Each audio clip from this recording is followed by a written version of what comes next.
Relatos Sempiternos.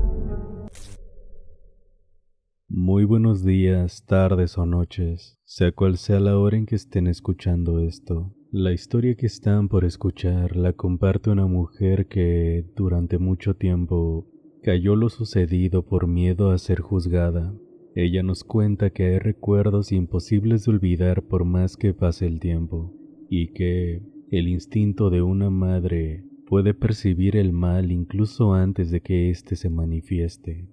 Pónganse cómodos, apaguen las luces si les es posible, y déjense llevar por la narración, porque a veces lo que intenta entrar a una casa no busca objetos materiales, sino algo mucho más valioso. Todo comenzó hace varios años. En aquel entonces mi esposo Esteban y yo nos mudamos a una propiedad en el estado de Veracruz, buscando la tranquilidad que la ciudad ya no nos daba.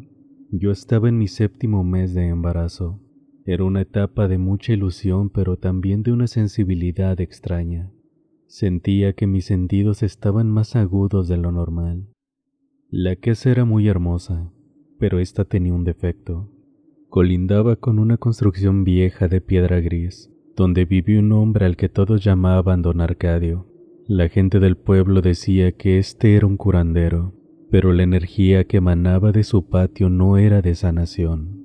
A veces por las tardes este se quedaba parado cerca de la barda simplemente observando hacia nuestra cocina. Recuerdo que una tarde en particular yo estaba colgando ropa y sentí su mirada. Al voltear, Don Arcadio no me miraba a la cara. Tenía los ojos fijos en mi vientre. Murmuraba algo, una especie de rezo o conteo mientras éste pasaba sus dedos por el borde de la piedra. Esa noche fue la primera vez que tuve una pesadilla con un animal negro que me acechaba desde la maleza.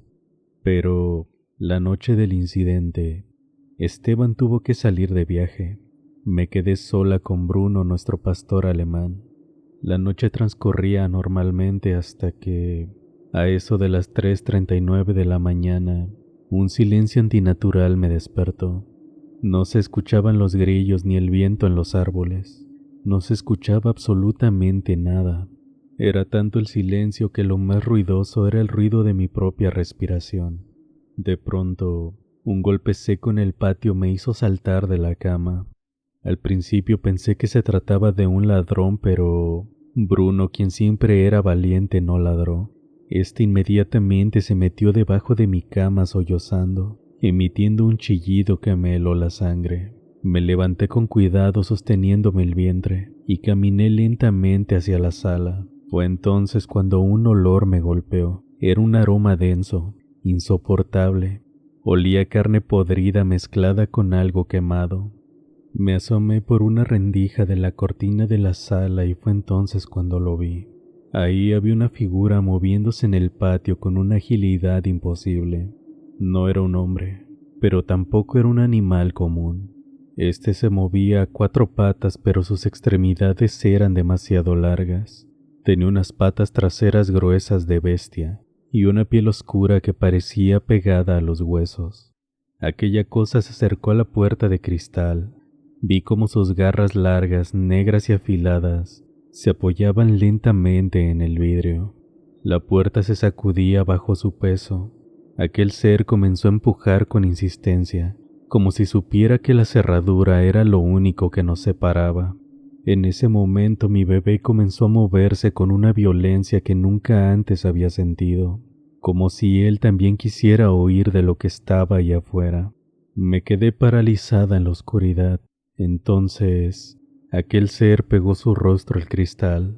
No pude distinguir facciones humanas, solo unos ojos pequeños que brillaban y luego empezó aquel sonido.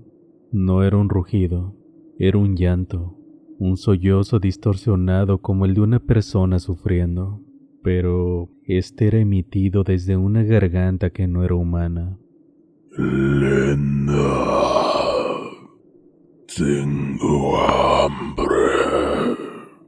El pánico me dio la fuerza suficiente para reaccionar. Corrí al interruptor y encendí todas las luces de la casa y del patio. Pensé que la luz lo ahuyentaría, pero no fue así. La criatura retrocedió apenas unos metros, quedándose en el límite de la sombra. Caminando de un lado a otro, acechando, se dirigió a la ventana de la recámara y empezó a rasguñar el vidrio con una uña larga, provocando un chirrido agudo que me obligaba a taparme los oídos. Estuvo ahí rodeando la casa, marcando territorio casi hasta las 5 de la mañana.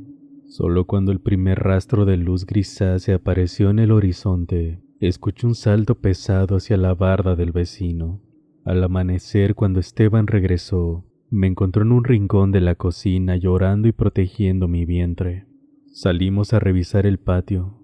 No había huellas de zapatos, sino unas marcas profundas, como de una pezuña hendida y garras largas enterradas en la tierra húmeda. Y en el cristal de la recámara quedaron trazados unos símbolos extraños, hechos con una sustancia aceitosa y negra que no pudimos limpiar fácilmente. Don Arcadio no volvió a salir de su casa. 3 días después, el hedor que venía de su propiedad se volvió insoportable. Cuando la policía entró, encontraron su cuerpo en el centro de su patio. Dicen que no parecía el cadáver de un hombre de su edad.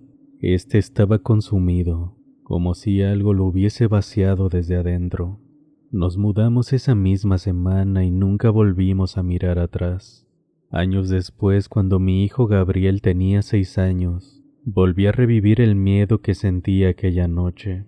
Él siempre fue un niño muy tranquilo, pero a veces le gustaba quedarse mirando hacia el jardín en la noche.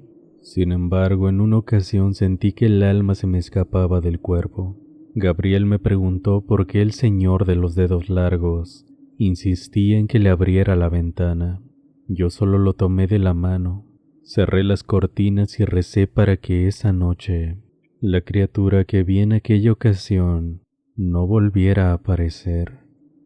Existen encuentros que nos cambian para siempre, y Elena sabe que lo que vio esa noche fue real. Si ustedes han pasado por algo similar o conocen la historia de alguien que lo vivió, no olviden compartir su historia en las redes sociales que estarán en la descripción. Recuerden que aquí siempre habrá alguien dispuesto a creer en ustedes. Yo soy Belmont y esto fue Relatos Sempiternos. Nos vemos en una próxima narración.